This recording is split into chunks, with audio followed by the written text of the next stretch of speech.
Okay, good morning, good afternoon, good evening, and welcome to episode 157 of Dude and a Monkey. I am currently recording this in my lounge while Lottie watches something on the TV, so if you can hear stuff in the background, it won't be for the whole show. My name's Ian Loring, as always. I am joined by Mark Foster. Hello, everybody. And today we have, should be an interesting one, this. So the review's going to be of Gavin O'Connor's latest production. One with production strife all over the place. Yes. Jane Got a Gun. We're also talking about what we watched, some trailers, and probably some other tangents. And yeah. Well, no, that's Totoro, isn't it, Lots? Oh, is that my Yes, your Skype icon. my Skype icon is Totoro. And Lots, what's on my shirt today? Cat bus. Yeah, cat bus. Cat bus. Yeah. Yeah, Mark, if you want to talk for a bit, bud, and I'll mute my mic. Yes. Well, I mean, has anything happened? I suppose this week in the wonderful world of film. I mean, we've had, well, I suppose the big story that I think we have to film is the sad passing of Prince, a huge favourite of the podcast. Yeah, absolutely. Yeah, that's brilliant. Oh God, she's off out in the kitchen now. Sorry, Mark. The thing is, like, when an older actor or celebrity or musician or whatever dies, it is like, yeah, that's sad. Yeah. But I don't know, you kind of get on with it. But with both Bowie and Prince, it's just like you kind of feel like they should have been around for a good 20, 30 years yet before you've got to deal with that. Absolutely. You know, you thought with Bowie you'd get at least another 10 to 20 years out of him. And with Prince, like you say, you thought you'd get another sort of 30 years out of him. And then I know I was actually going to a call at work, and I just had a look at my thing, and there's a WhatsApp message from Noel just saying, what's going on with this Prince thing? Yeah. And that was it. And then I went in the call, came out 20 minutes later, got in the car, and Becky just said, Prince has died. And it was, what? And then it was one of those things where you're looking at it, and it's on TMZ, and you're thinking, oh, I hope this is fake. But deep down, you kind of know it's not. The thing is, yeah, I mean, like TMZ, in the end of the day, when they are actually saying this is dead, we've got multiple sources saying it, it's pretty much right, fair enough then. Yeah. That's that, and, and there you go, there it was. I don't know. I mean, like you say, a huge person for this podcast. I think for our little group of friends generally, yeah. The aborted Purple Rain commentary we tried to do in the cottage. Yes. Yeah. I will never, ever, ever forget Noel having a nervous breakdown while Darling Nikki was on. Yeah. Yeah. That was intense. It was intense. It was basically Noel screaming the lyrics. Yeah. Like screaming them with his eyes closed. Yep. And it was legit terrifying. Yeah, and then he literally got up, went out of the room. We didn't see him again for the rest of the night. That's right. Yeah, he went to bed, didn't he? Yeah. Yeah. I just massive loss. He still looked really well. Like he was doing his he's still appearing publicly and whatnot. But then again, I mean, like that photo of Bowie that was taken like 2 days before he died. Yeah, it's that. The thing is, it's that kind of thing that comes out where there was a lot of news stories saying, well, was he secretly ill and everything like that? And it's like, well, no, he might have just been ill and keeping it private. Yeah. Like he kept most of his private life as private as he possibly could. Yeah. I mean, I don't know, man. I just hope for the amount of religious content his work had. I do hope there's something there after for him. Well, that's it. Everyone's has their own version of it, and I hope for that his version for him was right.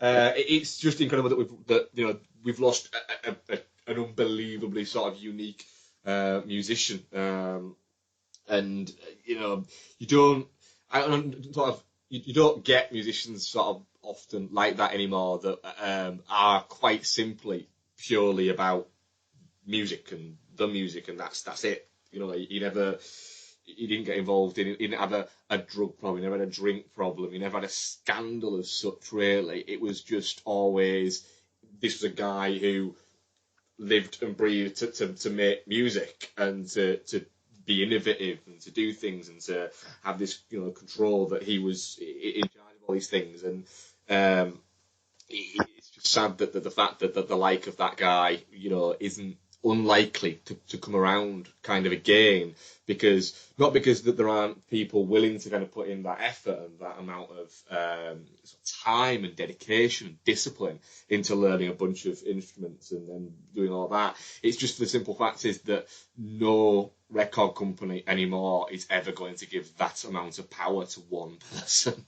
Yeah, no, exactly. I mean, Jesus Christ, you wouldn't have Paisley Park if it wasn't for the amount of freedom that Warner Brothers gave him in the 80s. Yeah. It just absolutely insane. We'll talk more about Prince later on because I watched a bit of Prince stuff. Yes, well, I watched Purple Rain as well, so. I watched Graffiti Bridge, so we'll get into that. Yes, we will. Tribute to the man. Yes. Right, I'll just be a sec. Okay, so I'm now Lottie free, so nothing in the background now. So trailers, Mark. I've had a busy one myself. I don't know about you. I've watched quite a few actually. Yeah. So I'll just bring up the thing.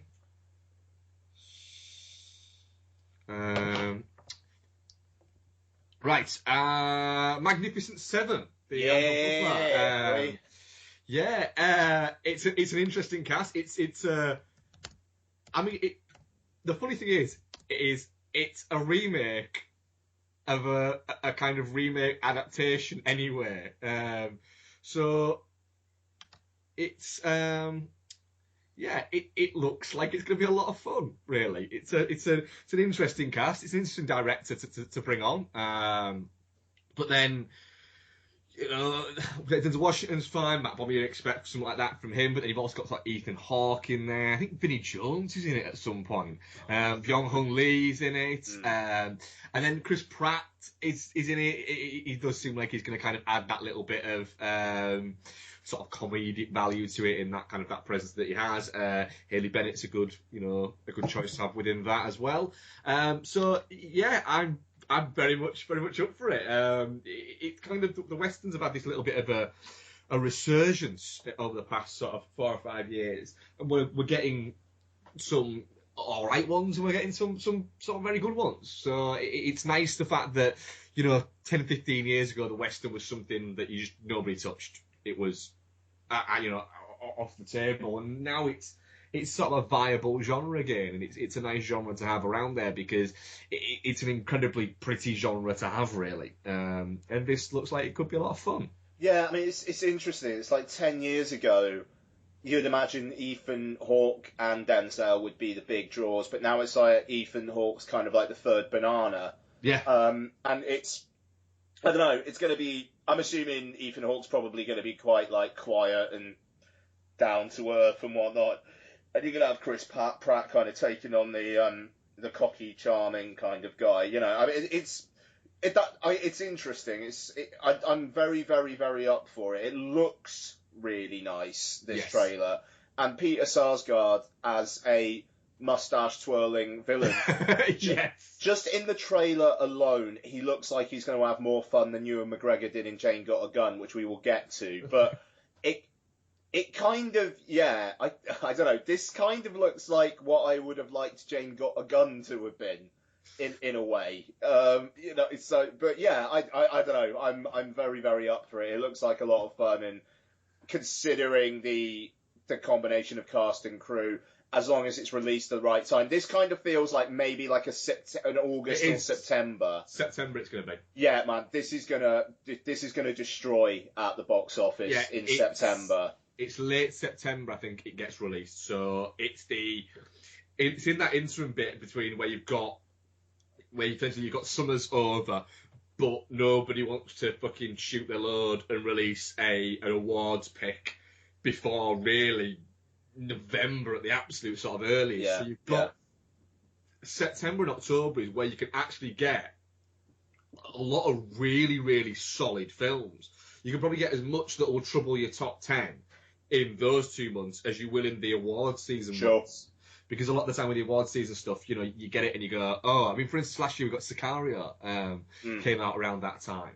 So yeah, I'm very much looking forward to it. It looks like it could be a lot of fun, and it looks like it's going to be one of those ones that's going to be a real. I am looking forward to seeing this on the big screen. Totally, man. Yeah. I'm very down. I'm really, up for it. I'm looking forward to another trailer, maybe giving us a hint of the interactions between the 7. But yeah, I think this teaser does a good job of setting it up. Absolutely. I mean, it's a teaser rather than a trailer, isn't it? So yeah. There's that. The next one, The Infiltrator. Bryan Cranston and John Leguizamo I missed this one. Play undercover cops try to infiltrate Pablo Escobar's Miami connections. A lot of kind of Pablo Escobar stuff over the past sort of 2-3 years. So it interests me as it's a topic that generally interests me anyway. Cranston's doing sort of really well out of this. Right, I can basically do what the fuck I want post Breaking Bad, and taking on things that interest him. And a lot of the time, the stuff that interests him is interesting work. So yeah, I'm looking forward to it. Nice. And sorry, I had my mic muted. And yeah, no, I mean, what else have you got? I've got quite a few actually. Yeah. Okay. Jason Bourne. The fifth. I'm right on that. The fifth Bourne, the fourth one with Damon in. Fifth Bourne, fourth one with Damon, third one by Greengrass. Yes. Yeah. The thing is, it looks more in tune with Legacy than it does with the first 3, and it looks a little bit. I don't know. It looks a little bit too bombastic for Bourne for me.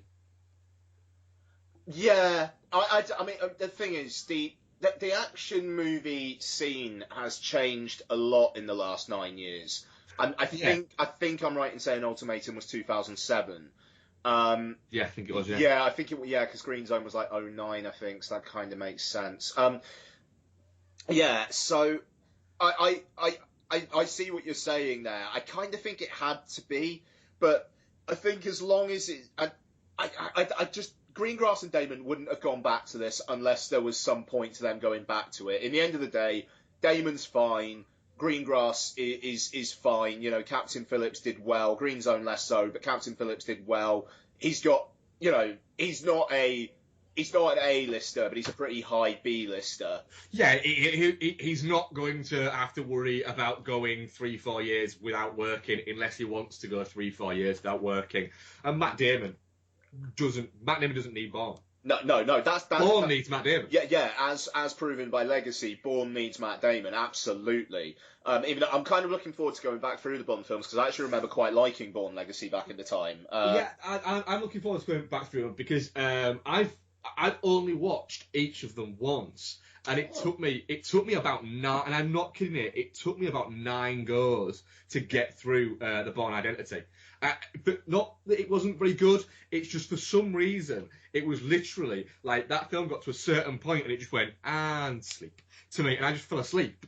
And that was it. And it wasn't like I always watched it late on at night. I could start watching it like 2 o'clock in the afternoon with like a coffee, fucking an RC cola, and then just loads of sugary sweets, just going, right, I am watching this. And then like 20 minutes in, sleep. And that would happen to me. And then eventually watched it, I was like, I really enjoyed that. Yeah. I mean, I don't know. They're films of a slightly different time already, I think. And yeah, I mean, the Las Vegas car chase stuff kind of looks insane, but I'm intrigued to see what story they've got to tell. I'm very up for watching it. This trailer doesn't make me particularly up for it, but the fact that, and the title as well, Jesus. But Yeah, just calling it Jason, but it should have been called anything. Born Return or Return of the Born or Born Again. I don't know. Any of those things. The Born Redemption, the Born Resurgence, Yeah. Resurgence Independence Day. But yeah, the trailer doesn't get me particularly up for it, but I'm still going to go and see it, and I'm looking forward to it. Yes. Yeah, that's pretty much where I am, yeah, with it. Next one, Cafe Society, this year's Woody Allen movie, stars Jesse Eisenberg doing a Woody Allen impression. Yeah, really. I haven't seen this trailer yet. Is that pretty much all there is to it, eh? Woody Allen went, what's my most popular movie of like the past few years been? Midnight in Paris has been, what is it? I better go back to that era that gave me success there. And so he's done Cafe Society, and it does look a little bit like, it's going to be 94 minutes long, and I'm going to watch it and go, I just don't get on with Woody Allen films. Fair enough. Like I do with pretty much every single Woody Allen movie. Yeah, I don't know. I generally will decide whether I watch a Woody Allen film in the cinema by the reviews. The fact it's opening Cannes, I think, does give you some hope. Just because, like, they could have easily just had it, like, have an out of competition screening and be done with it. But the fact it's actually opening Cannes, even though it is out of competition, but like the fact it's got that prestige slot makes me think, maybe there's actually something to it this time. But we'll see what the reviews are. I mean, Jesus, Cannes starts in like a few weeks, so it won't be long. If it was opening competition, I'd be more positive, but it does feel a little bit like, it feels a little bit like it's a movie kind of gone, that's the kind of movie that should be opening Cannes, with the kind of style of it and the way it looks, etc. Sure. It seems a very canny movie. Next one, the trailer for Hands of Stone, the Edgar Ramirez De Niro boxing movie one. I'll watch De Niro in anything, and this has actually got a little bit of sort of quiet buzz about it. Yeah, nice. I haven't watched the trailer, but yeah, I'm interested. Next one, a red band for Mike and Dave Need Wedding Dates. Mike and Dave played by that guy from, is it Workaholics that was also in Pitch Perfect? Yeah, he's in Modern Family as well. Adam Devine's his name. Yeah, and Zephron. And then they decide that they need to get dates for their daughter's wedding, and they're told that their sister's wedding. Yeah, and they have to get sort of respectable dates, etc. And party girls played by Aubrey Plaza and Anna Kendrick come along. The trailer's red band, so there's a lot of butts, shits, cocks, and balls and everything in it. Aubrey Plaza looks like she's comfortable in doing that because that's basically her thing, is to stand there and say cock, tits, and look sarcastic. Anna Kendrick couldn't look more uncomfortable doing the same thing. It looks a little bit like going, come on. You literally ran back to your trailer, threw up, and started throwing dollars in a swear jar. It doesn't. Yeah, it's. And then actually, have you watched the Red Band trailer for this? Yeah, Adam Devine talking about the double whatever it is. Yeah, that made me laugh actually. But to be honest, I thought I was watching it going, I'm gonna watch this on Netflix at some point, and then the last kind of 15-20 seconds of the trailer made me go, like that really. But it's Zephron, so I'll watch it.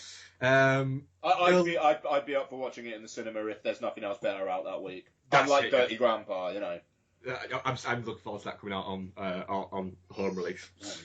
Oh, Girl on the Train, the Emily Blunt movie, mystery. Yeah, I'm up for that. Yeah, it looks like this year's Gone Girl. Yes. Yeah, that's pretty much it. I'll watch it. Yeah, that is it. Doesn't like this year's Gone Girl. I'll the same. I'll watch it. The Founder. Yeah, man. I am fine with Michael Keaton playing a prick talking to the camera. I'm gonna, all good. I'm very, very much up for that. Probably my favourite trailer of the week, to be honest, that one. Just because Keaton's in fine form at the moment. And you watch it going, hang on a minute, I get to spend like 2 hours with Michael Keaton essentially stealing McDonald's. Yes. Yep. Yes. Here, have my money, because even if it's not a great film, that's going to be entertaining as fuck to watch. Totally. Yeah, I'm with you on that. I'm really looking forward to that. Yeah. Yeah. Anything else that you've seen that you want to add? Yeah, a couple. Red Band for the Do-Over, which is the next Sandler film that he's got that contract with Netflix for. All right. So I actually laughed at the trailer. I'm going to watch this. Yeah. I bet you will. Yeah, I mean, I will. The Ridiculous Six I didn't think was the worst thing ever when it should have been. It wasn't very good, but yeah, but it wasn't as terrible as you expected. And it's also the nicest thing I've seen in 4K on Netflix yet. So there's that. I'm assuming the Do-Over will be in 4K, so there's a reason to watch it. But I don't know. It looks like it could be interesting. It's basically David Spade plays a sad sack guy. Whoa! Wait a minute. David Spade in an Adam Sandler movie. I know who the fuck is Rob Schneider in it as well? Not in the trailer, but there's a very solid bit with Luis Guzman in the trailer. Oh, of course there is. It's Luis Guzman. Yeah. So basically, David Spade plays this guy who kind of wants to get out of his life. Basically, he plays the manager of a bank, but the bank's inside a shopping inside a supermarket. And there's bits of him just somebody with a trolley looking confused and him being like, no, this is a bank. This is a bank. Trisha, can you come and help out this lady? I don't know, it made me laugh, sue me. But basically, Adam Sandler plays an old school friend of his who fakes their deaths. And then they kind of start over. And it kind of looks like it turns into a bit of a druggy action comedy kind of thing, down in Miami. So, yeah, why not? I'm pretty sure it's the Friday before the late May bank holiday, so I will absolutely chill out and watch this late on the Sunday night or something. It's fine by me. It's produced by Goldberg and Rogan, isn't it? Is it really? Yeah. That actually has me more interested. Yeah, I mean, we'll see. I mean, God, it's directed by Stephen Brill, so yeah. But hey. Do you know what? I've actually liked a few of the Brill films, to be honest. He did Little Nicky, didn't he? He did Little Nicky. Mr. Deeds was a solid film. Yeah, Mr. Deeds wasn't bad. I like Without a Paddle, to be honest. I've watched that film more times than probably anybody else has. Sounds about right. Yeah, A Walk of Shame was good as well, actually. I never watched that. The Elizabeth Banks one. Yeah, it's a solid amount of fun, is that? Oh, cool. But yeah, and the last one I've got is the latest trailer for Independence Day Resurgence, which I'm a little worried it's not going to have the charm of the first one. It looks very, very big and explodey and full of younger actors who can't really act. The first one, it was quite ensemble-y, but Goldblum was not super young. Pullman was not super young. Yeah. And fucking Mary McDonnell, or whatever her name is, from Battlestar Galactica, she wasn't super young. You did have younger people in there, Will Smith and whatnot, but here, it's Liam Hemsworth and Micah Monroe, which is fine. I like Micah Monroe. I like Micah Monroe, but let's be honest, Liam Hemsworth's name should be just changed to not Chris Hemsworth. Yeah, totally. Exactly. Or the other one from the Hunger Games. Yeah. That doesn't inspire an awful lot of confidence. We'll see. I like the idea of a ship being as big as the Atlantic. So it's they're over the Atlantic, and it's which part? All of it. Okay, cool. That'll do. But just say a little bit though. From all I've seen of it, it's a bit look, no matter what happens, when they get out of this, I'm going to be left going, oh, come on, really? Yeah, but the thing is, the end of the first one as well was very this is an ending. They're all, because they were originally talking about maybe shooting two of these back to back, and it kind of feels right, okay, so we're going to get a fucking cliffhanger. This is going to be 2.5 hours long, and then by the end, not a lot's going to be resolved, and I'm just going to be, right, okay, I'll wait a couple of years for another one, I suppose. Yeah, it does seem a little bit like it's franchise rebuilding. Yeah, I mean, Fox have got X-Men, the X-Men universe, but they don't really have that many like franchises that they can really rely on at the moment. I mean, obviously Disney have got them coming out of their ears, and Warner's are trying with the DC universe. Paramount apparently are talking about doing a fucking shared universe of G.I. Joe and Mask, which I'm actually slightly interested in. I won't lie. Mask as in the cartoon from the 80s. Oh. So, you know, it's the way these films are going, but the way that Marvel Studios are doing them, they still seem to make good films, at least for me. So, you know, who knows? It might be really, really good. It might be an awful lot of fun. I am just worried, though, because Independence Day was a bit of a... That and Jurassic Park were like my two big Hollywood blockbusters in my formative years. I've seen Independence Day more than I would care to remember. I've watched that film a lot, and but then I'm not chomping at the bit for this, and I don't know, that kind of feels like a failing. Even though I did very much like there's a shot of like Big Ben being destroyed, or the Tower Bridge or something, and then Jeff Goldblum's like they like the landmarks, they always get the landmarks. Like if there's humor, yeah, if there's that kind of cheekiness in it, not like look how meta we're being, just cheeky, I think I'll be all right with that. But I am worried it's going to be like most of it, apart from Goldblum's going to be very self-serious, and it's going to be Liam Hemsworth looking dour as fuck for a couple of hours. Yeah, but you know, we'll see. Yep. But that's it then. So let's move on. So yeah, there was a lot of trailers. And so Jane Got a Gun, directed by Gavin O'Connor, starring Natalie Portman, Ewan McGregor, Joel Edgerton, and others. There are like Noah Emmerich, which is always good to see him. So yeah, story is Jane, played by Natalie Portman, is basically. Oh, God, the story kind of flips around in time, so I can't even remember how it fucking begins.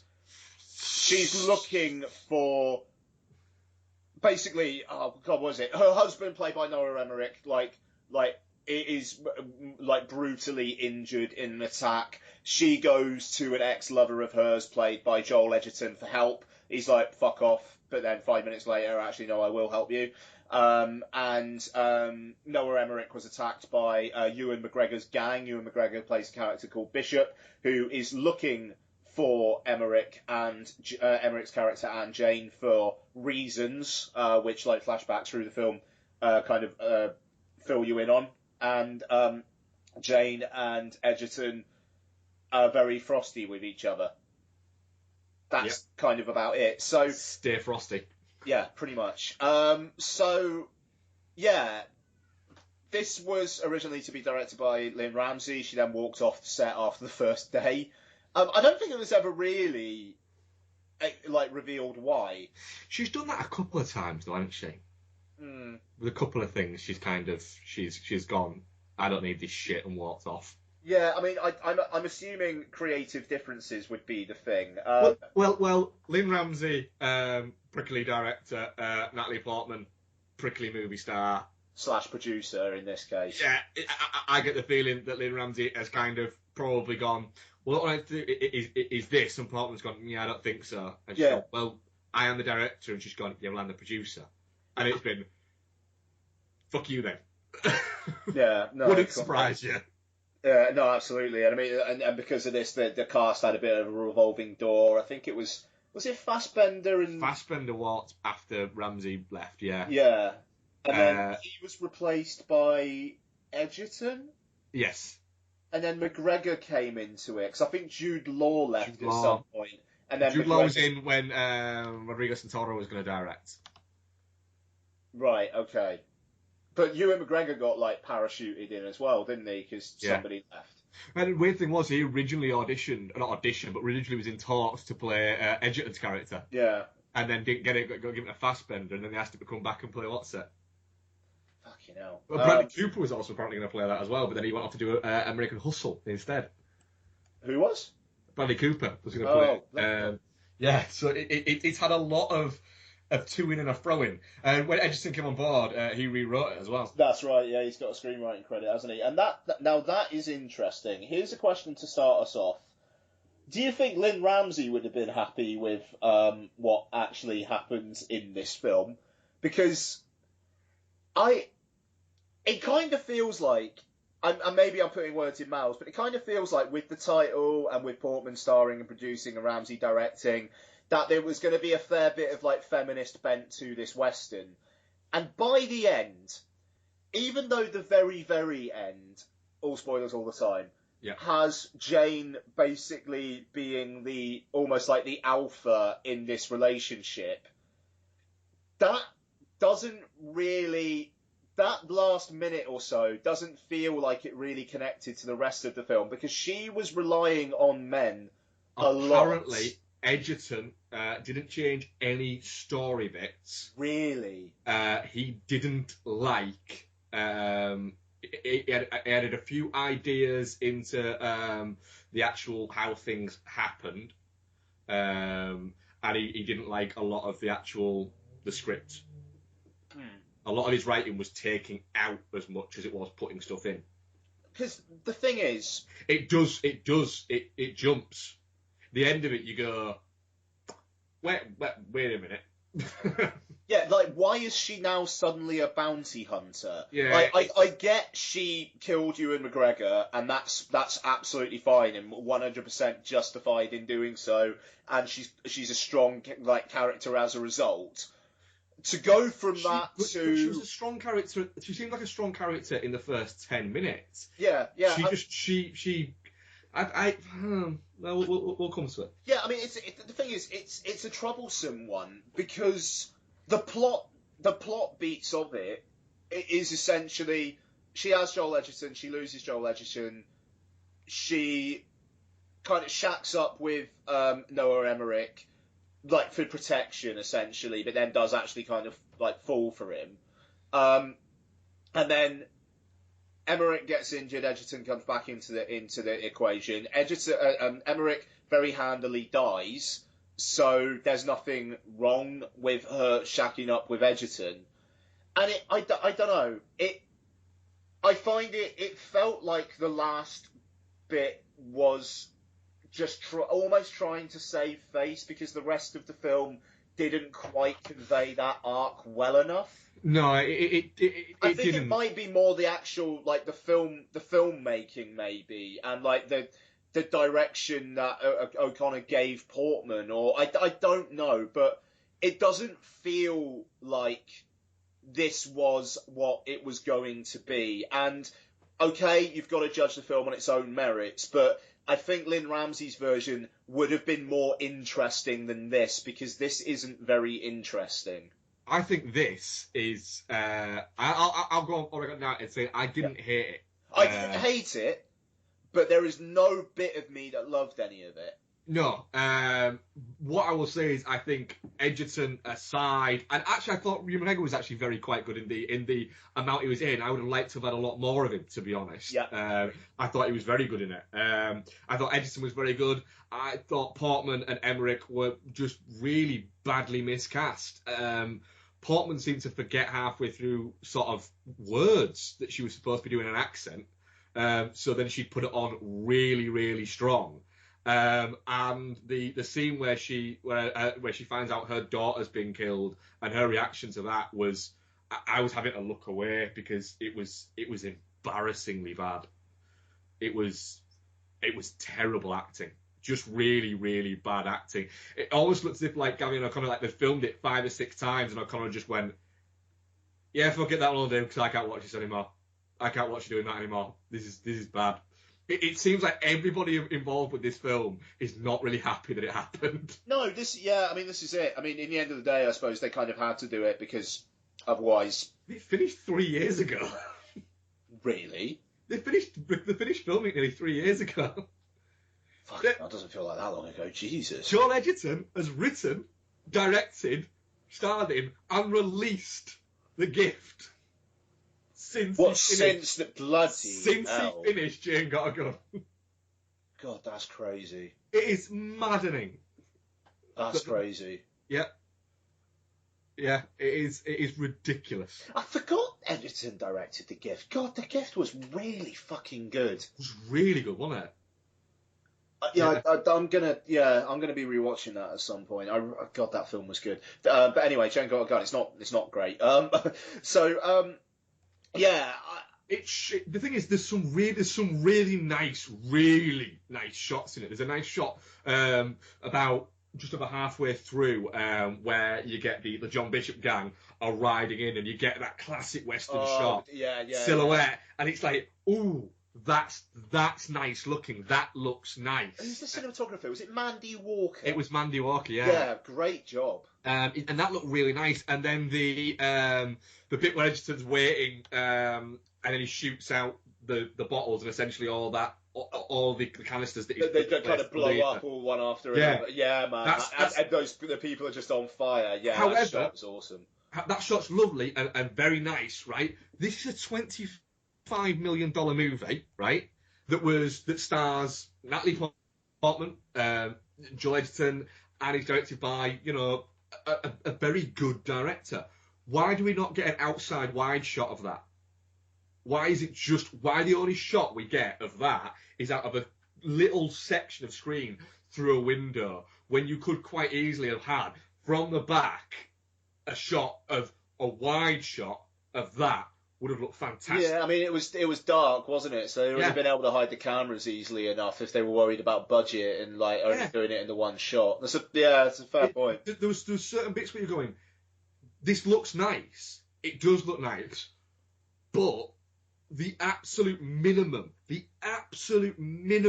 you should get from a Western is it should look fantastic. Because it is virtually, it's like New Zealand or Australia. It is virtually impossible to not make that part of the world look beautiful. Mm. And at points you look at it going, why don't you look better? Why is Boyd Holbrook there? He doesn't do anything apart from a really bad Ben Foster from 310 to Humour impression. He was the kind of the slightly rapey looking dude, I take it. Yeah. The one who said the daughter drowned. Yes. Yeah. He was kind of the loose cannon that was never actually that loose. Yeah, no, okay. I mean, yeah, and that just reminded me as well. Again, with the story, really, the daughter's alive, really? Yes. Yeah. it is a little bit. So what? Just so our two protagonists can have that happy ending and literally go off into the sunset. I just. Yeah. What would have made that better is if when Jane was handing over that all of the bounties to the guy, and if she gave them to him, and the guy just sort of looked at her and was a really fucking handsome looking guy, and it just sort of went, and there you go, Jane, and she just sort of goes, well, hello there, and just flips onto another fucking guy. And then you got a whole fucking series, Jane got another gun, and it just goes like that. I mean, I would say I'd watch a sequel that's Edgerton and Portman being bounty hunters. I would watch that. It would be more interesting than this film. Yeah, I'd watch it, but I can't say that I'd look forward to it happening. No, sure, but yeah. Hot air balloon. Yeah. Really? Okay. Gavin O'Connor doesn't really bring an awful lot to it. No, he seems a little bit like he got halfway through it and went, what am I doing here? Decided to do this. Yeah, no, totally, man. There should have been more McGregor, because he was genuinely good as essentially just a bit of a shitheel. Yeah, that's the thing, lad. He's a bit of a dick. And he's not super sadistic or anything. He's not evil. No. He's just a bit of a dick. Yeah, I mean, he's quite businesslike, and the whole kind of I might be an outlaw, but I don't murder kids. It's do you know what? Fair enough. I don't believe you're that cartoon character bad guy to actually do that. You are going to get what's coming to you, but that's fine. Yeah, I don't know, the flashbacky kind of structure. It's just, like, okay, we're going back to 7 years earlier, or are we? All right then. I don't want to go back to 5 years.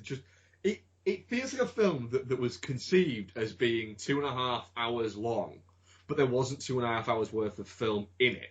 Because let's face it, if Gavin O'Connor wants to make a 2.5 hour movie, he can make a 2.5 hour movie. He made Warrior, for fuck's sake. 2.5 hours. Fantastic, don't get me wrong, it's a fantastic film. And I actually really quite enjoyed Pride and Glory, but then again, look at what type of film Pride and Glory is. Of course I enjoyed it. That's Mark Wheelhouse, yeah. Yes. Sure. No, I quite like Pride and Glory as well, actually, in fairness. But yeah, I don't know, it kind of feels like there was something that was attracting him to the material. It's probably Joel Edgerton, and him just going like, oh, we'll have a laugh for a few weeks, you know. And, yeah, the whole thing, it's just, it's like a mild 3 out of 5. No, 2.5 out of 5. I can't recommend it.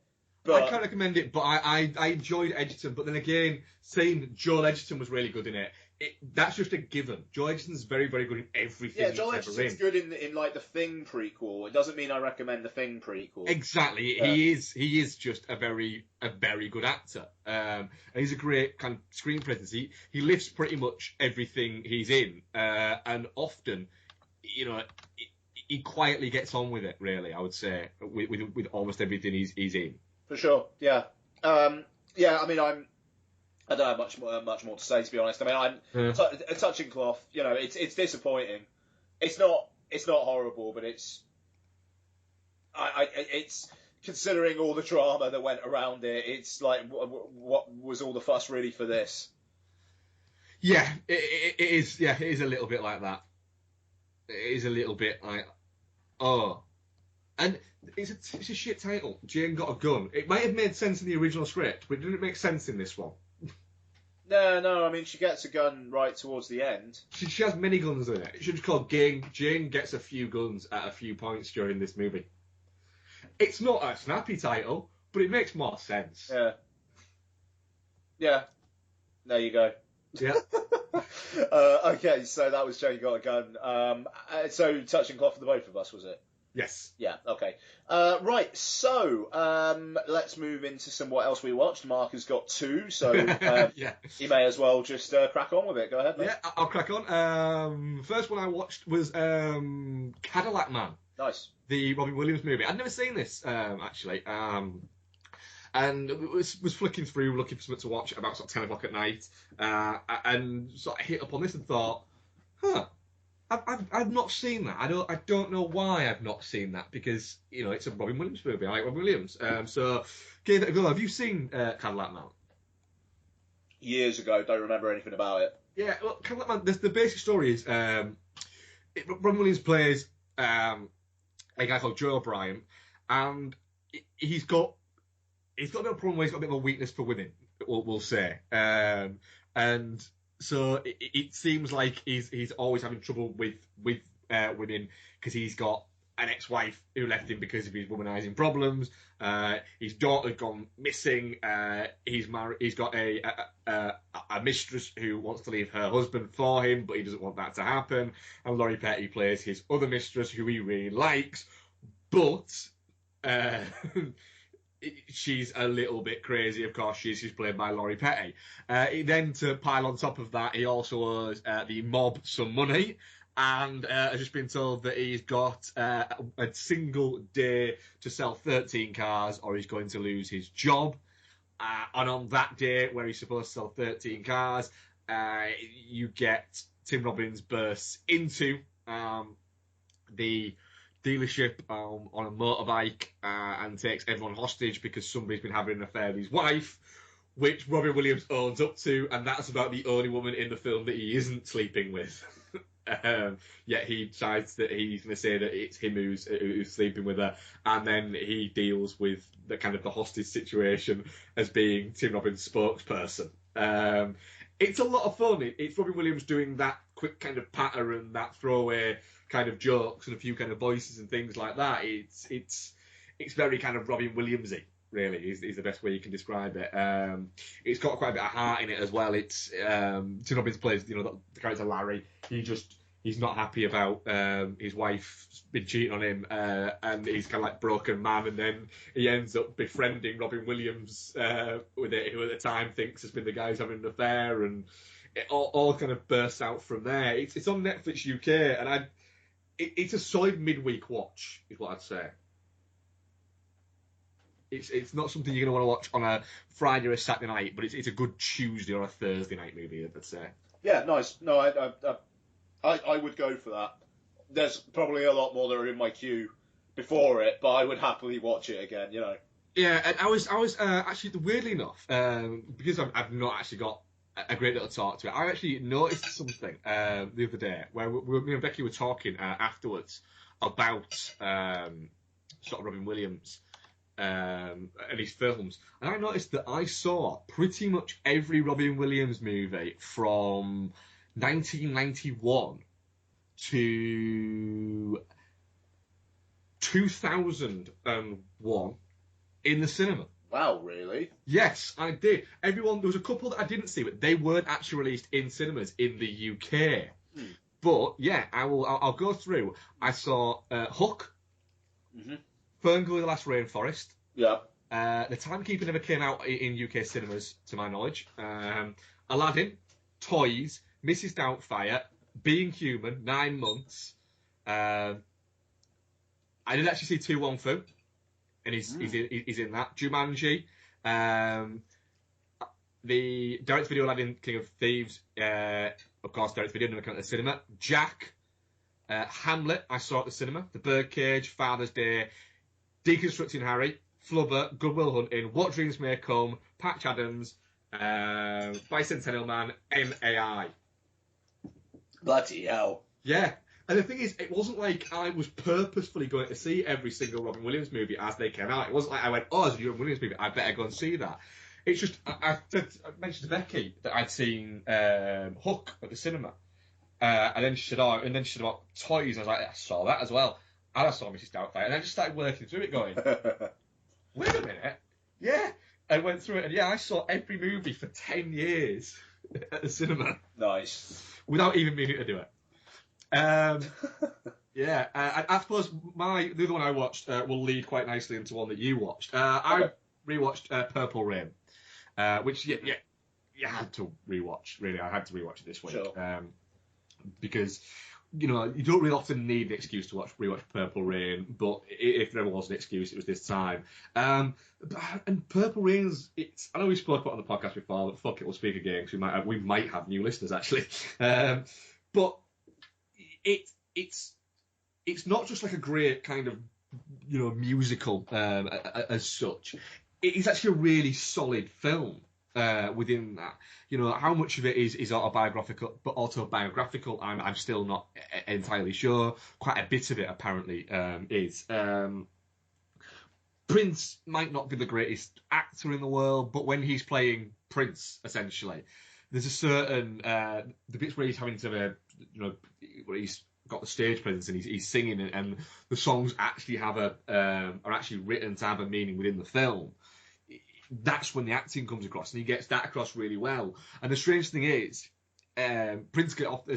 I've seen sort of criticism of his acting in this movie pre his passing. Because now you get a lot of people sort of standing up going, oh, Purple Rain's amazing. That kind of like 3-4 years ago I remember when we were going about how amazing it was and how much we all enjoyed it, we're kind of scoffing it a little bit. And it's a bit like, there's a lot of kind of retro thinking with this. But, when you look at something like, for instance, Anne Hathaway won an Academy Award for singing in a movie. And Prince gets over so much emotion, so much in just his performances as the kid. And when you eventually get to Purple Rain, and you get that performance of Purple Rain, the best way I can describe it is literally if there was like planes crashing down around you and there was an earthquake going on, you still wouldn't be able to take your eyes off that. Becky said it's weird. It's kind of like once Purple Rain starts, it starts going, you don't notice it, but it's like the entire world around you goes dark. Yeah, I can see that. And there's just that happening, and you're just absolutely just transfixed in how magnificent this thing is. And I always used to think that it was quite strange, the fact that it didn't end there. It didn't end at that. There's then a couple more songs after it. And I think part of that is it's actually a really kind of genius idea, because if it just kind of ended there, I think it would have had a different feeling. It would have had a different sort of emotion to the movie. But the fact that it doesn't just end there, it ends. It's almost like the beginning. That performance. If you would have ended at that, it would have been the end. But it isn't. The fact that there's two of the songs after it makes it. It's not it's the end of one thing, but the beginning of another. I mean, the other songs wouldn't make sense. Like earlier in the film either. No. You know, considering the narrative of it. So I don't know. I mean, like, could they have like? No, I don't think they could put "I Would Die for You" in the start, because obviously his relationship with Apollonia is not there. Yeah, the thing is, the film kind of starts with "Let's Go Crazy," and then you know that's quite upbeat. And the rest of the kids' songs that are performed are not as upbeat as that. They're not party songs. They're a little bit more gnarly to them. There's a bit more sort of grit and earth to them.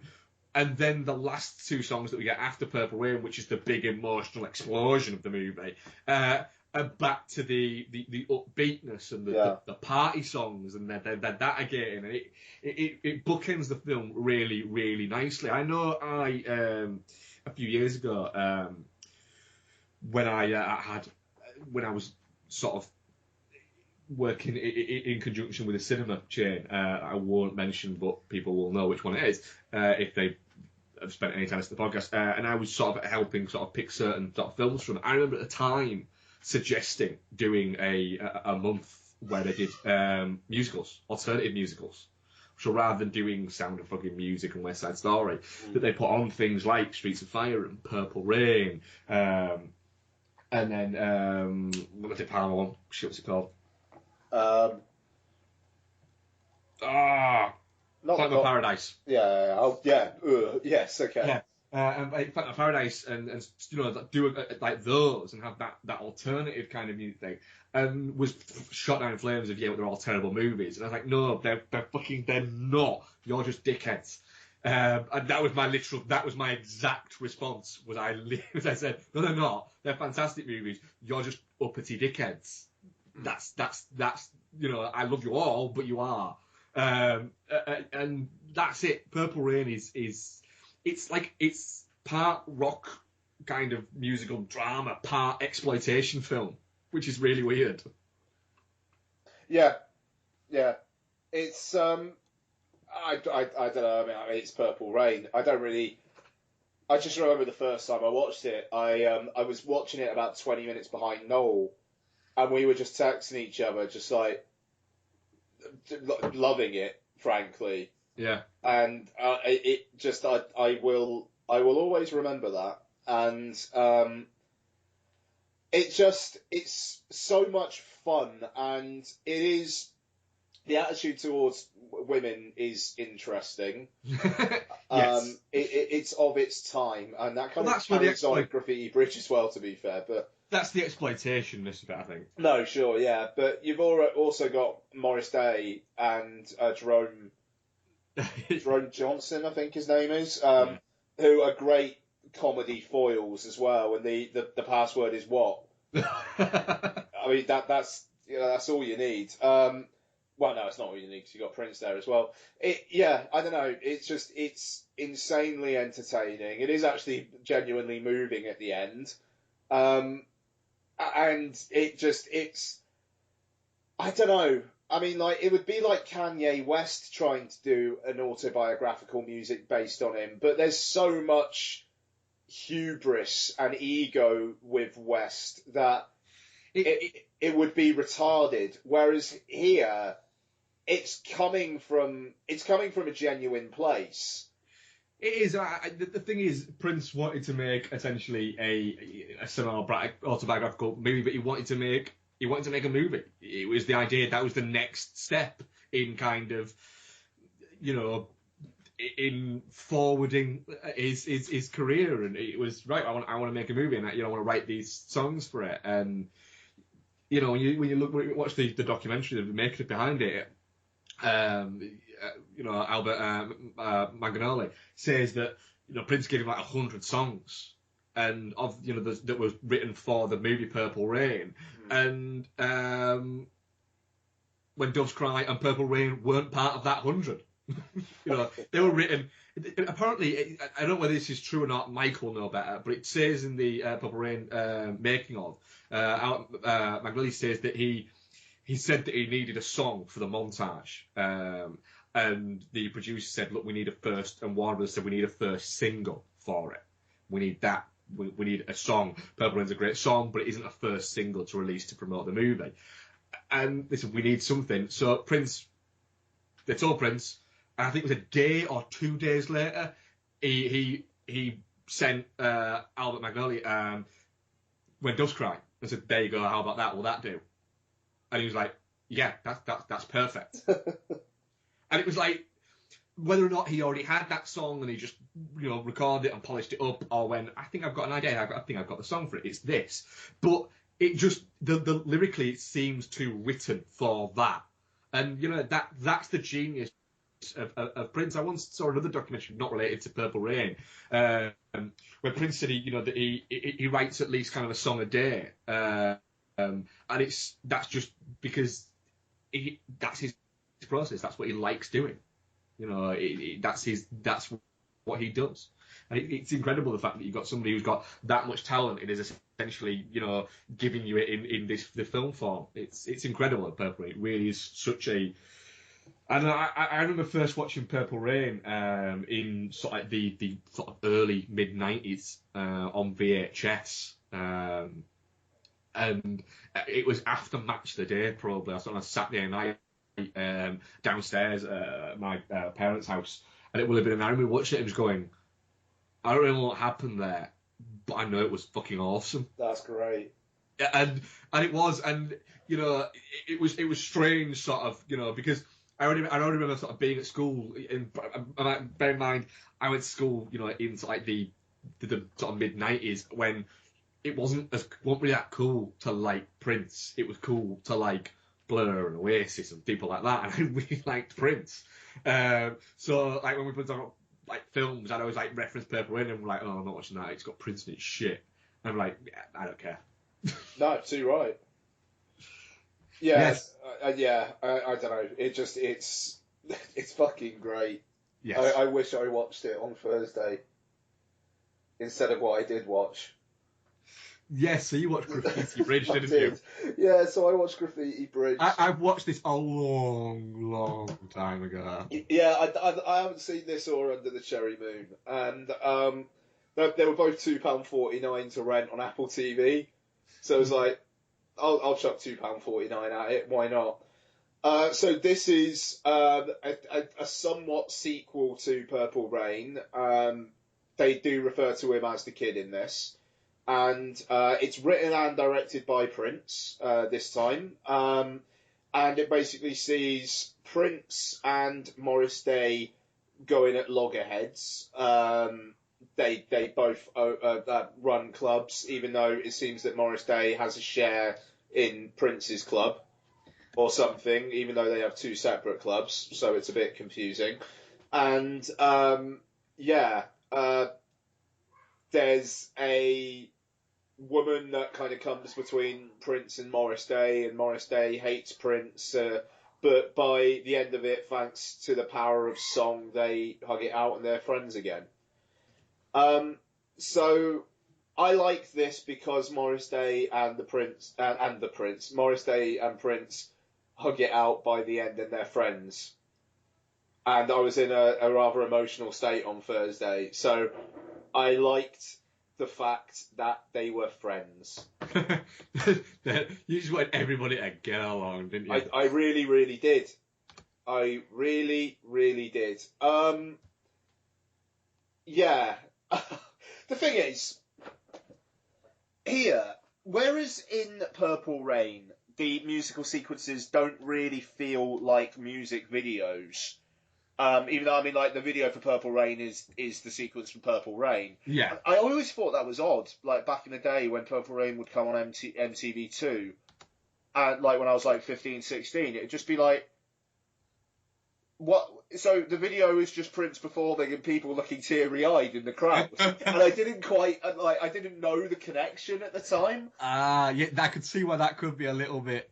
So, like, the bit that is now Noel's Facebook profile picture. Yeah, the nodding. The nodding dude with the white glasses. It's like, what the fuck? Well, I mean, like, he's really, really getting involved in this performance. Yeah. Yeah, man. So the thing with Graffiti Bridge is the fact that they do kind of all look like music videos, and it takes you out of it a treat. Also, it's very, very, very, very stage bound, and Yes, it is. Yeah. I'm sure that's the point. But I don't know. There's an artificiality here that isn't in Purple Rain, because like Purple Rain, they kind of shot it in and around Minneapolis, didn't they? Yes. Whereas it feels here like they shot it in a soundstage in LA, and I don't know whether that is the case or not, but but yeah. So there's that as well. And by the end of it, it's a rerun of Purple Rain, but Morris Day's a bit rapey. But then Prince kind of goes along with that as well, because like the girl in it, something happens to her. I fell off the wagon a bit on Thursday, so I'm finding it a bit hard to recollect. But something happened to her where basically the first man that she woke up and saw, she'd fall in love with. Yeah. So, like, Prince abducts her from Morris Day's place, where it looked like Morris Day was basically about to rape her, and then takes her home, and then she wakes up in his bed and looks at him, and there you go, bingo bango. But then there's also, like, a random section halfway through where some kid sings a song for no reason whatsoever. It's very, very, very bitty. There's no real through line here, and it basically is people start thinking Prince's club is shit, then he busts out a performance, and then people love him again. It's Purple Rain, but shitter. Yeah. There you go. That's Lilac Rain. Yeah, exactly. So there you go, Graffiti Bridge. I'll probably never watch it again, whereas Purple Rain I would quite like to watch very soon. Under the Cherry Moon, I'm kind of interested in because it does look like it's like a period piece, isn't it? And it isn't it like a gangster film or something? Yes, it is. Yeah, it is. Well, I will be watching Under the Cherry Moon at some point this week. Yeah, I might as well actually. So we'll see how that goes. Week, yeah, we'll see how that goes. So right, what else have I watched? Because you just had the two, didn't you? I just had the two, unfortunately, yeah. Okay, no worries. So, I watched Hitchcock Truffaut. Oh, yeah. So, this is a documentary directed by Kent Jones. Seemingly about the Hitchcock Truffaut recording sessions. And basically, for those who don't know, Francois Truffaut asked Alfred Hitchcock if they could conduct a week-long interview because Truffaut basically wanted to write a book about Hitchcock, and Hitchcock, having liked Truffaut's work, agreed to it. The thing is, there's some stuff from the meeting, which is fine, but it's mainly, I'd say 75% of it, in terms of content, is really just like famous filmmakers talking about Hitchcock. Which is really, really interesting, but it feels like the hanging it on the Hitchcock Truffaut thing was a little bit of a misnomer to try and get Hitchcock, yeah. To do a documentary about Hitchcock, basically. And there's really, really interesting stuff. I mean, like David Fincher's in it a lot, and he's really, really magnetic. But you got It's always Olivia. nice watching Fincher talk about stuff, though, isn't it? Straight up, I mean, it's great watching great filmmakers talk about other great filmmakers. I suppose, I mean, the subject of Hitchcock Truffaut is Hitchcock, but it maybe would have been nice to have a bit more Truffaut, frankly. But yeah, I mean, you got Fincher, Olivier Assayas, Wes Anderson, James Gray, and you know a bunch of others. It's a really, really good selection of people talking about Hitchcock, and it's really, really interesting. But it wasn't quite what I was setting myself up for. Yeah. Because I thought it was going to be more about the action, like the recording sessions and how they went and how Hitchcock was like with Truffaut. But it was basically like, yeah, they got on really well and they had a lifelong friendship. Okay, cool. All right then. So it's structured like they'll do some snippets from the interview and then it will be 5 to 10 minutes on that subject. And then another snippet from the interview, then 5 to 10 minutes on that subject. That's kind of basically it. And there's interesting stuff in. I mean, it's all really, really interesting. Don't get me wrong. It's really, really good. Yeah. It would have been nice if it kind of was more what it said on the tin, because that's what I was going in for. So it was good, but it wasn't what you were expecting. Yeah, I mean, like it was really, really good. Really, really good. It's just, it wasn't what I thought it was going to be, and maybe next time round I'll be kind of more on its wavelength. But I was kind of waiting for it to focus on Truffaut for a bit, and it never came. But you know, there's great stuff. There's quite a large chunk of it is devoted to Vertigo, which is unsurprising, and a large chunk devoted to Psycho. You know, it funnily enough, it doesn't go into Hitchcock later period. It basically ends where the recording sessions ended, which I think kind of makes sense. But yeah, I don't know. It just wasn't what I wanted it to be, but I'm okay with what it was, if that makes any sense. Yes. So yeah, Hitchcock Truffaut. It's a heavy recommend though. Anybody listening to this should go and seek it out. Comes out on DVD tomorrow as we record in the UK, and it's on iTunes. That's how I watched it. So yeah, finishing off, I did myself an Amazon Instant Video Al Pacino double. Well, I've actually taken up Amazon Instant Video. How are you finding the selection?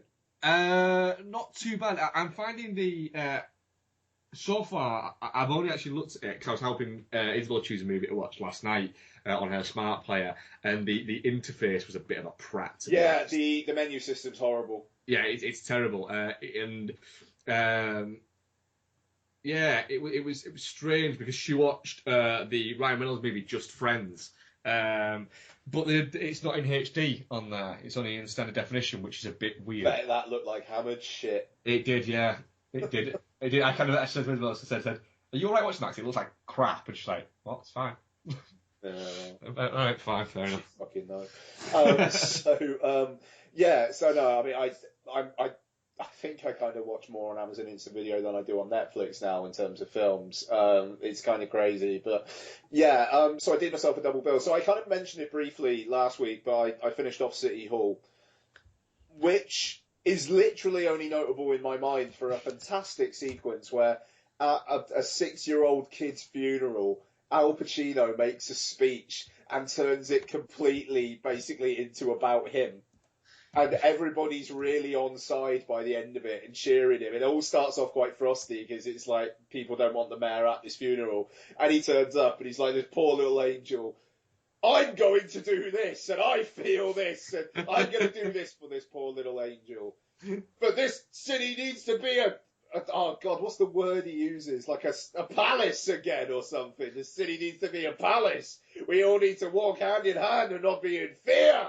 And it's just like, okay, Al, cool.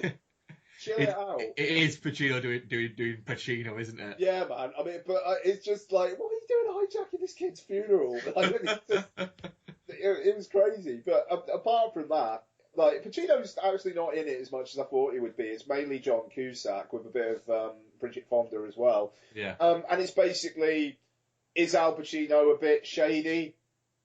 Yeah. Yeah. The end. Does it have a very Jerry Goldsmith score as well?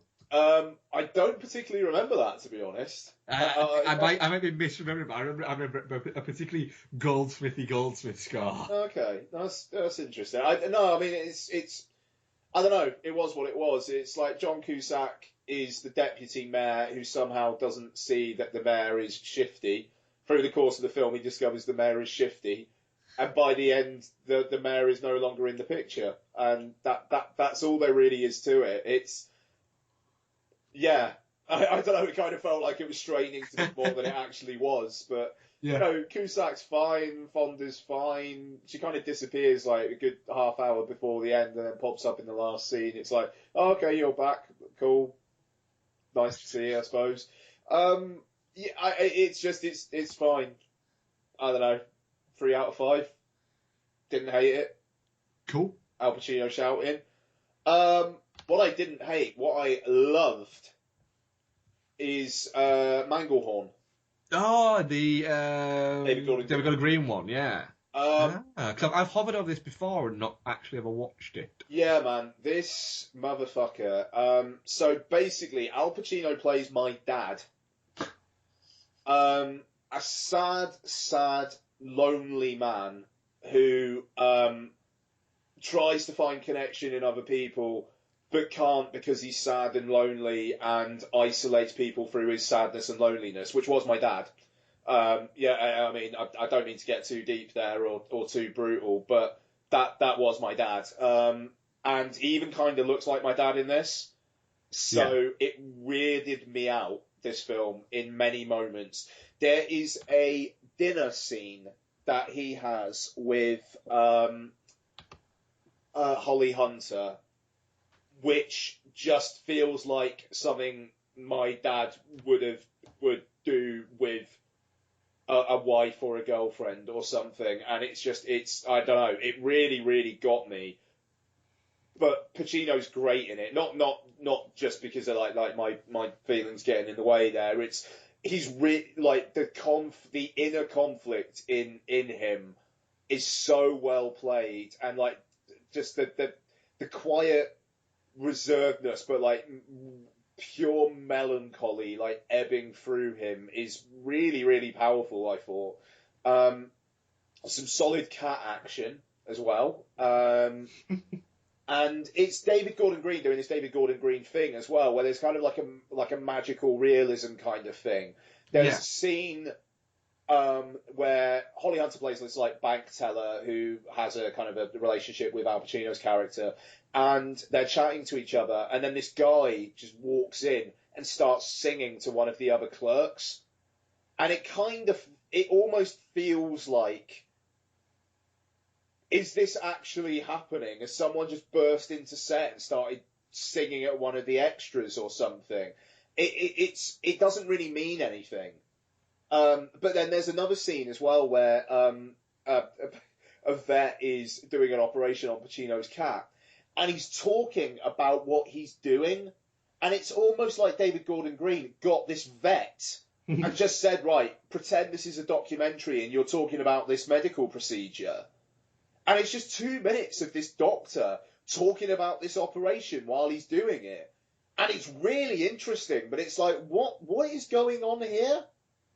But it's kind of like David Gordon Green going back to his George Washington, All the Real Girls, Snow Angels kind of period, and it's fucking. I thought it was fascinating. I was in hard. It was basically, I'd finished watching City Hall. I was like, okay, Manglehorn, this is on Amazon Instant. I'm gonna stick this on because I remember Jay Cheel on Film Junk really liking it, but like no one else really liking it. And oh, by the way, Harmony Korine's in it as well, and he's so fucking sleazy, it's untrue. It's brilliant. Is he playing Harmony Korine, man? Yeah, pretty much, man. It's brilliant. But yeah, and I only meant to watch like the first half hour, 45 minutes, then go to bed and just watch the rest of the next day. and I just went through the whole thing and just went to bed really late. And I don't do that. I don't do that a lot, to be fair. But this film kind of had me. So yeah, I was really, really taken with it. Maybe more than other people would be, considering the fact that it really just kind of It hit you in a kind of emotional place. It hit me in a place. Yeah. But yeah, Scrubbing stuff does that. Yeah, that's kind of like the point often of why we watch so many films and things like that, is to have that kind of connection every so often. yeah. But it might be something a little bit sort of strange, something you're not expecting, might hit you and make you go, oh, all right. And you know that's how unusual kind of or different kind of loves for films are kind of formed. Because if somebody kind of says, you know, for instance, if somebody turns around to you and says, "Oh, one of my favourite movies of all time is The Godfather," it's kind of it's a given. Yeah. But for instance, if somebody turns around and says, "You know what, my favourite movie of all time is Sunshine," for instance, it's okay, right? Why? You know, you don't need to ask why someone's favourite movie is Shawshank Redemption or The Godfather or Star Wars, but you do. You know, it's not that the person's wrong, but you do if it's something that's not a perceived kind of classic. And the reasons for it are the kind of the little emotional connections that other people might not have with movies that kind of get us going. It's why there's people like us doing podcasts about it, because we see films beyond kind of just the, you know, sit down and entertainment on a fucking Saturday night thing. Yeah, exactly, man. Yeah, I couldn't have put that better myself. Yeah, no, absolutely. But it's even without that stuff, I personally, I think it's a solid recommend. I thought it was a really, really interesting, idiosyncratic little number. Well, I'm definitely going to watch this week. The simple fact is that I want to watch a good Pacino movie, a good modern Pacino movie. Yeah, man. Go back, fuck it, if I want to, I can go back and watch a fucking litany of great Pacino movies. But I want to watch a good Pacino movie that's been made in the past 7 or 8 years. And a Manglehorn was kind of like the one that I thought, that looks like it could be good, and it's David Gordon Green, and it's Holly Hunter, and that could be the one. But I was always scared in case I watched that and went, do you know what? He has just gone too far now. Yeah, sorry. But the fact that you're saying it's a genuinely good movie makes me kind of go, right, I want to watch it now. Totally, man. Yeah, I think you'll dig it. Cool. So that's it. Yeah. Yeah, I've got no other films that I've watched. Like I say, I've not watched out. Yeah, I think it's going to be pretty heavy for me next week. I'll say something here that I haven't told you yet. Yeah. The Xbox is going, because of course it is. Yeah, what are you getting? I got me an Ultra HD 4K Blu-ray player. Have you? What films have you ordered? Comes tomorrow. What films have you ordered? I get with it in the box, which is one of the reasons why I got it, Mad Max Fury Road. Yep. And San Andreas. Oh, you beautiful bastard. So I'm actually quite looking forward to watching San Andreas. Do you know what? San Andreas is a fucking great deal of fun. Yeah. I own San Andreas on iTunes, and I paid $9.99 for it, and I'm happy about it. Nice. Do you know what? Do you know what as well? What I will state now is, let's say next year they bring out a 4K Apple TV box and I buy a 4K Apple TV box because there's a decent selection. I will happily rebuy San Andreas in 4K before the sequel comes out. Now, the thing is, no, absolutely, man. Now, the thing is, I've been reading up on this stuff a lot. I've also, like, the gaming thing, over the last week or so, I've come to the realization that I do not have the fucking time. If I want to watch the amount of films that I want to watch, I can't spend 15 hours going through a game. No, I can't do it. I can't. I mean, the reason why I've not watched a lot of movies this week is because I've been able to get up at like 6:30 every morning to go to work, and I've just not managed to get to putting a film on in time. Whereas I've watched a bit of TV stuff. I watched like a couple of series of The League, because I can watch like 3 episodes. And I've watched like half of that 11/22/63 Stephen King Abraham's Franco series. I've watched the first half of the first series of that because they're bite-sized and you can watch them in what is it. But I've just not managed to watch that many films. And I went out for dinner on Friday night. So there's that. But also, for instance, I had a game on FIFA for I had an hour to kill before I had to go and do something on Tuesday. And so I had a game on FIFA. I thought, I hadn't played FIFA for like a week. I thought, I really enjoyed that. I want to have a go tonight. And that was on Tuesday. And I've not actually had another game since. So. Yeah, man. I mean, I don't know. It just. There are so many films I want to watch, and I have so many blind spots with films as well, and I really, really want to try and watch more world cinema and make more of an effort there as well. And it's nice when you get into the zone, I think, with films. I like getting that thing where occasionally, because I think when you watch a lot of movies, you can sometimes get a little bit punch drunk with it, where you've run out of pace, you've run out of steam with it. You need a break occasionally, so whether or not it should go and you binge watch TV, or you play a game, or you get into reading again, or things like that. And then that takes you to that. And then when you come back to movies and you'll watch like a couple in like a day, or what usually happens to me is I'll watch like 2 movies in a day, and I'm like, this has been bliss. Why don't I do this? Why am I not, when I'm doing that I don't necessarily have to do? Why am I doing that instead of this? There's that. Yeah, I'm hoping for a zone moment soon. Yeah, I mean, I don't know. That's the thing. It's like I watched like Manglehorn, and it was like, if I was still like playing games as much as I was last year, I wouldn't get around to Manglehorn. Mm. And it was just like, right, this film has really fucking hit me hard.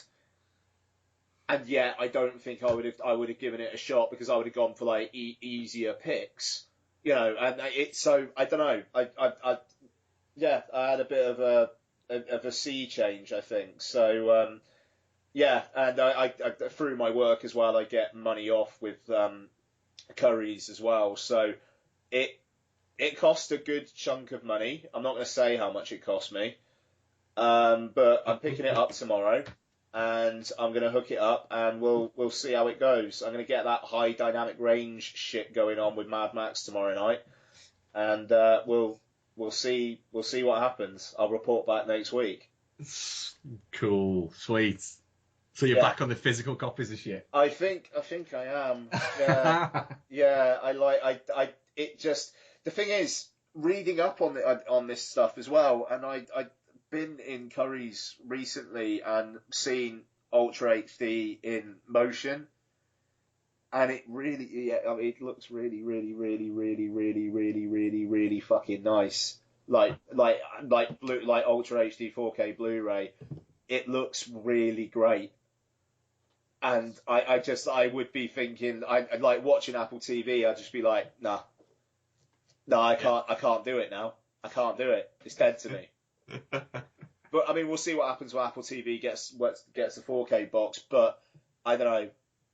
Like, I'm kind of thinking, like, I was trying to save space and stuff in this room that I record in, but I'm kind of starting to think, fuck it. I'm just gonna build it up again. Why not, bud? Like, I'm a changeable man as well, you know. Yeah.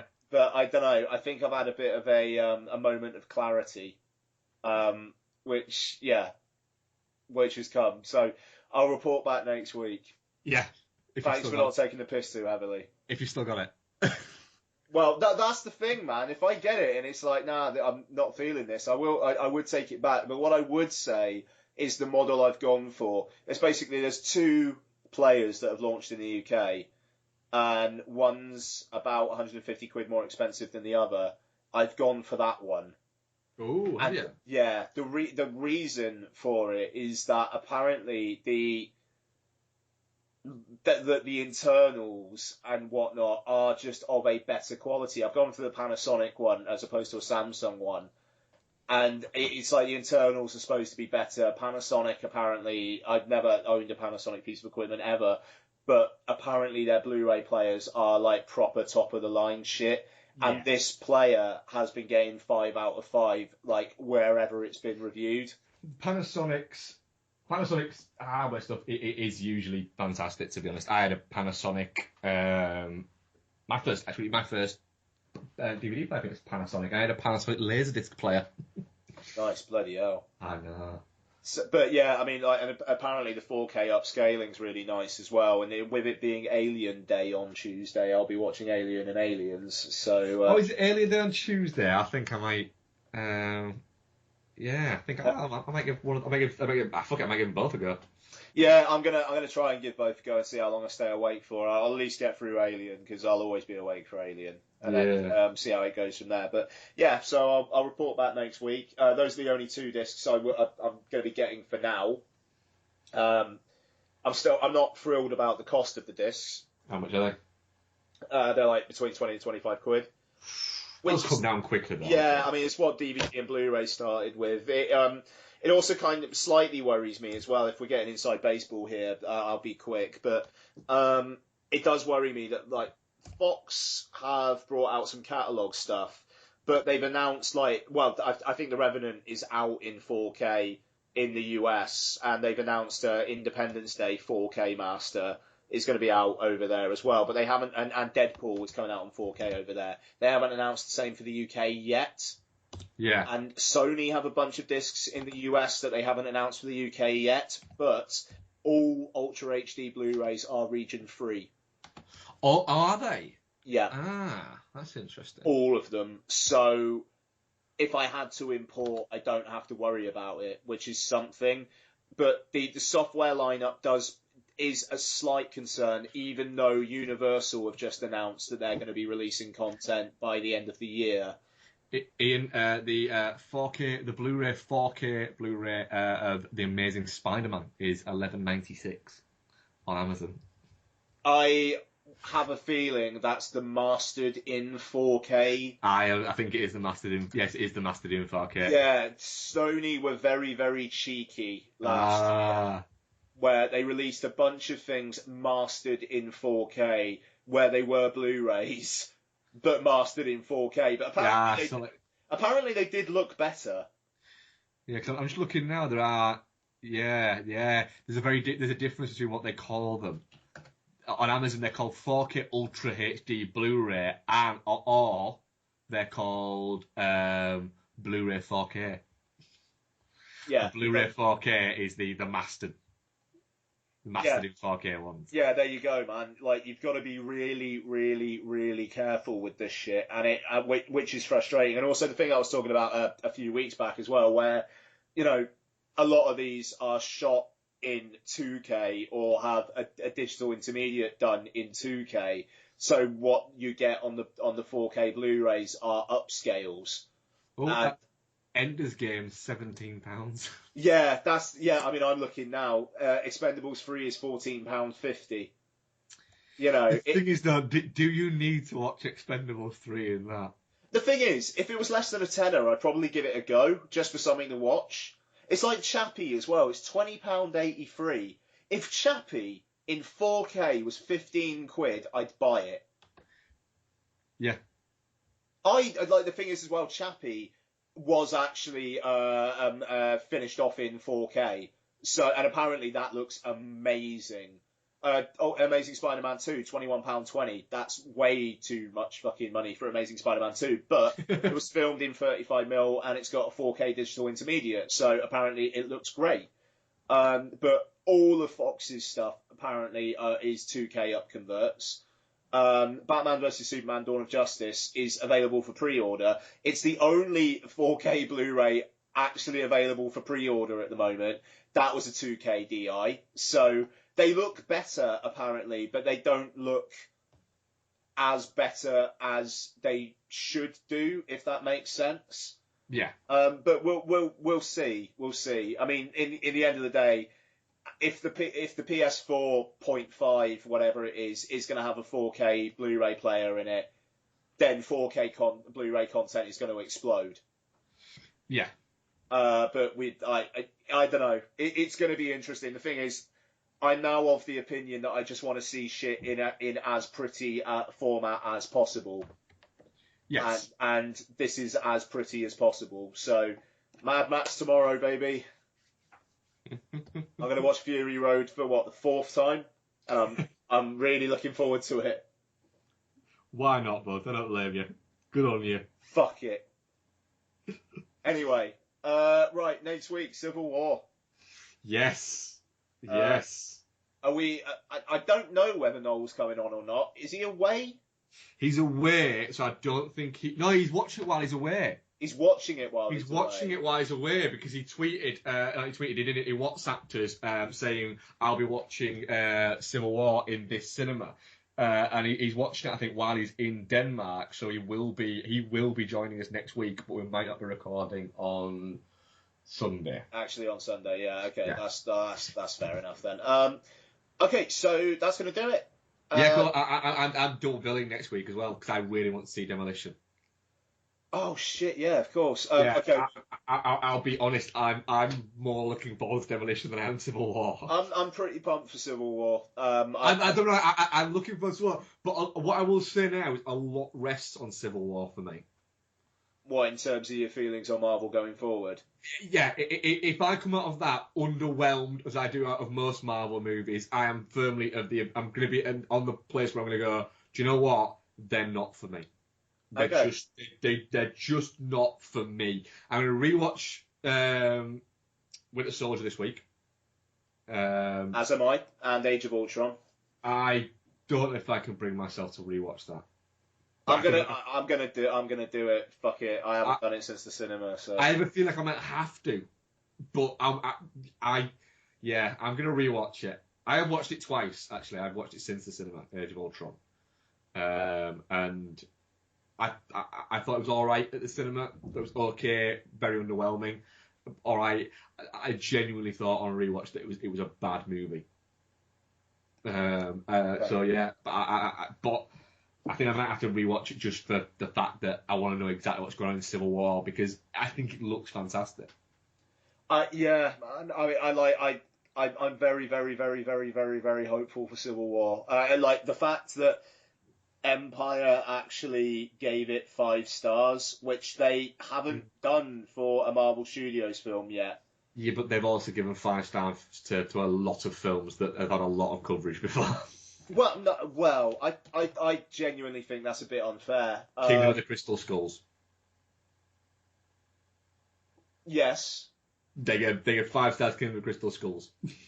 Yeah. I mean, they gave 5 stars to Attack of the Clones. You know, I mean, they have 4. Yes. And then with Kingdom of the Crystal Skulls, they actually had the audacity to a couple of months later reverse it to a 3-star. Well, with the same review content. Pretty much, yeah. They revisited it, and not like a year later, just a few months later. I mean, this is interesting. I mean, I think the way social media is now, in the way that you can call out publications very directly and very publicly, I think they probably have to have a lot more. Are you absolutely sure about this? Because we could get crucified. A kind of justification to it. I don't want to give away a name of somebody because they still work within the industry. I know somebody who reviewed Avatar for a magazine. A magazine that might be a very popular film magazine. It submitted their review with a 2 out of 5, and it was printed with a 5 out of 5. Sure. Yeah. Because they were basically told, look, we've given you a lot of coverage, a lot of on-set access, a lot of this. We're getting 5 fucking stars. So I always take stuff like that with a pinch of salt, to be honest. Yeah, Is that? Well, I don't know. It's just the fact that they could have gone 5 stars for a lot of them in the past, and I think people would have been all right with it. So the fact that they've not done that. I mean, to be fair, I don't think any of them have got less than a 3. But then again, I don't think I'd give any of them less than a 3 so far. So, there you go. We'll see. Anyway, we'll see. And there's a bunch of other shit I want to watch. I mean, like Son of Saul, the foreign language Oscar winner, comes out and goes on home cinema on Friday. So I'm hoping to get that watched because nothing says bank holiday weekend like a Holocaust drama. I'm suitably interested in that as well. So it will probably be a very busy one next week. Yes. And that's going to do it. Oh, The Forger, starring John Travolta, is $3.99 for a limited time on iTunes. Get on that. I will pass. Not surprised. Actually, I'm kind of surprised. I think it's actually on Netflix. Oh, well, there you go then. That's the only reason, though, isn't it? I want me some of that. I'd be all over that shit. I want some of me of that shit. I want me some of that shit. Jesus fucking Christ. I've got to stop talking. Thank you very much for listening, everybody. We will see you next week. Well, no, we will speak to you next week. I'll see you outside your house. Yes. Looking through your bins. And have a good weekend. If you hear that out there, no, it's not a fox going through your bins. It's me. Bye. Bye.